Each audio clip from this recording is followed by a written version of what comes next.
focus. This is old Kevin Smith energy. Click the links, Odysee, Bit, Chute, Coffee, or you can join the channel.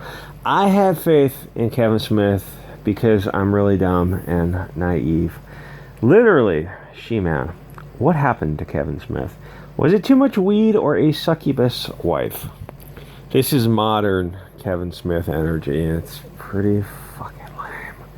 Is everyone going to be replaced by a breastless lesbian now? Is that the future of Hollywood? Yeah, pretty much. Who's that soccer player? You can pretty much put her on as a star of every new movie, the purple-haired weirdo.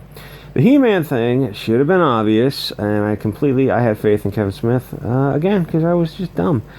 Look at your cast. You had some aliens, some robots, but the humans are only European and African. For some reason, there are no Spanish or Asians there. Really weird. It's as if they substitute African for everything non-European.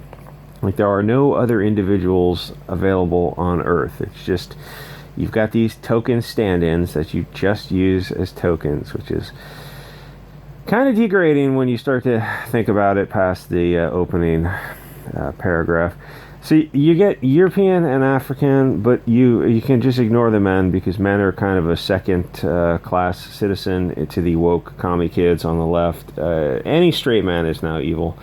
So you get the black chick, whatever her name was, Andrea, I think. Pretty much every chick in He-Man was a breastless, looked like a soccer player who wore Birkenstocks, fuzz bumpers, did a lot of scissoring, that kind of thing. In the world of SJWs, she is now at the top of the oppression hierarchy. What happened to treating people equally? The left is not Jedi is not about these things. That was some 60s flower power bull stuff. The left has been totally co-opted by actual Bolsheviks. All that peace and love. The weed remains, but the peace and thank God. But the peace and love is far, far gone. They're now just brutal, violent authoritarianism. The left tried to be so inclusive that they didn't set borders for their ideology. Without a dogma, no pun intended, the movement becomes all things to all people. So factions came in and slowly seized power and rebranded the movement until it has nothing to do with its origins. Like the ACLU no longer protects civil liberties. They only advocate extreme alt-left ideology. But as the rumor goes, making Andrea the trans, lesbian, other king, He-Man, is probably a step too far for even soy Kevin Smith. Kevin Smith used to be cool, and now he doesn't even skate. And I don't mean to be offensive, but I blame too much female influence. It has turned him into a pussy. Matt Damon also. His daughter language shamed him and censored his speech. You shouldn't let other people choose your words for you, especially not your kids. I can't say the word on YouTube, but it's a word I use every day. It's the bundle of sticks words. If we truly respect diversity of thought, we must respect Matt Damon's right to speak as he pleases. The whole concept of making language haram is a terrifying slippery slope. Oh, you just can't be bigoted. Yes. But that's a bad thing. People need to have the right to express themselves, because anything you don't want, you're just going to call bigoted. You see how that works? You can just apply that word to anyone who's on the opposite side. It's an amazingly powerful. Once you have the tool to censor, you can apply it to anyone and anything who you don't like. It obviously has a chilling effect on free speech. People are scared to criticize those people with a protected status designation. A professor at a university dared to criticize reparations. He said, how do you hold people liable to today for the acts of other people? Because if you believe in that logic, then it applies today to everyone, which is a road you probably don't want to go down. If the father commits a crime, you could hold the family accountable like they do in North Korea, which nowadays would be easy to do with DNA testing. His contract at university professors wasn't renewed because he didn't have tenure.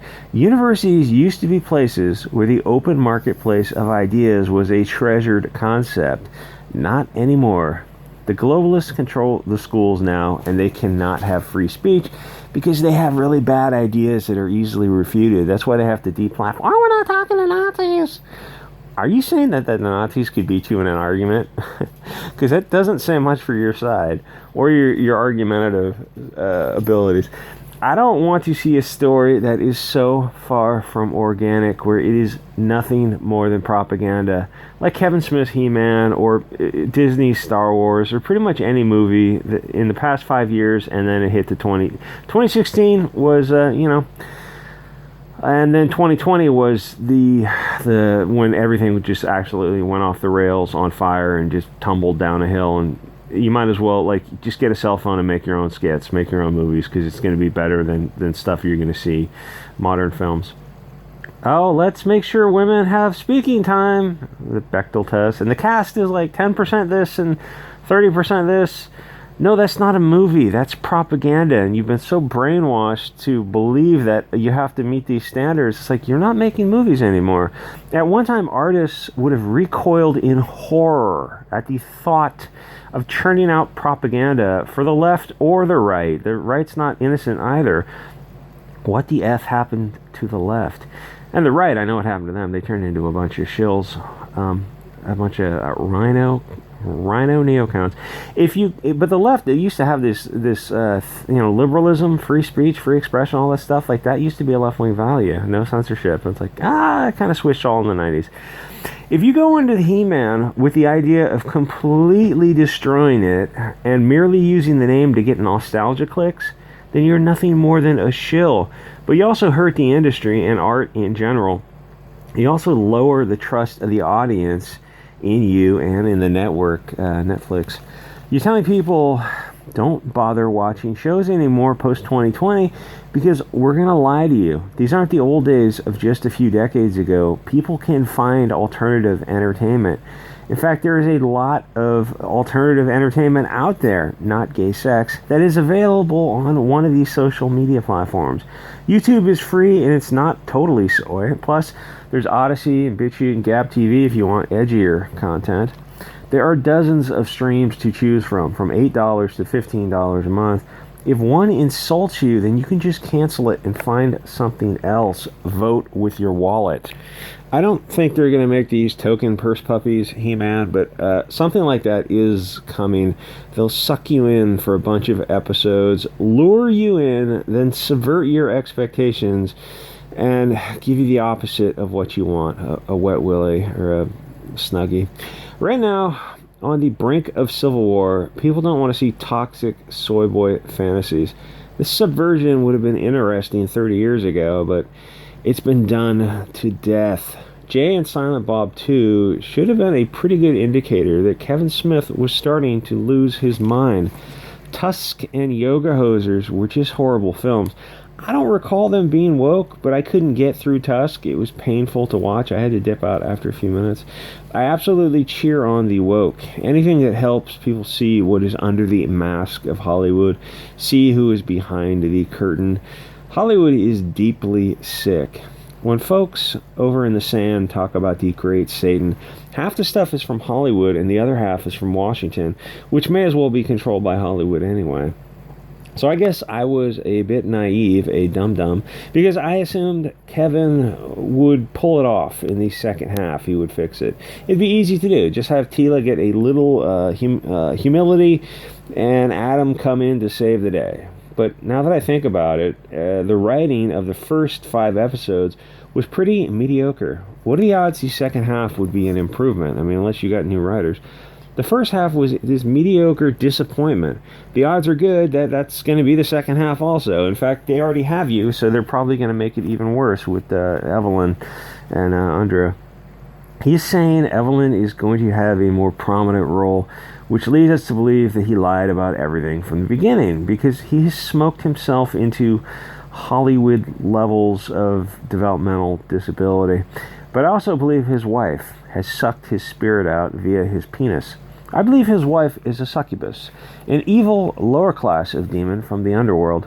She lives on Kevin Smith's spiritual energy. She has replaced his sense of humor with estrogen energy. Women energy is great if you're a woman, but it's not so much if you're a man, which might not be politically correct these days, but it seems like nothing is politically correct these days, so you might as well just speak as you wish. If Kevin Smith, it has turned Kevin Smith into a whiny, passive-aggressive little bitch. Clownfish asked him if it was going to be the He-Man show, and he just lied. He lied his ass off. Why would you lie on something that is so easily proven? I don't know. Go ask Hillary Clinton or Cronkite or all those reporters, Brian Smith, Brian Williams, who said their helicopters were getting shot down, and then the video showed that, oh no, you guys were just lying about everything. He doesn't care. He doesn't care about He-Man. He's focused on Clerks 3. If you really don't care about something going on, you just get someone else for the role, because you're just going to screw it up. I think it might be necessary to hold some sort of exorcism to have his succubus whore wife give him his talent back. She may need to be repeatedly bathed in holy water and forced to watch Yoga Hosers until she agrees to leave poor Kevin Smith alone and go back to hell. Anyway, like, comment, subscribe, guys. I will see you all next episode.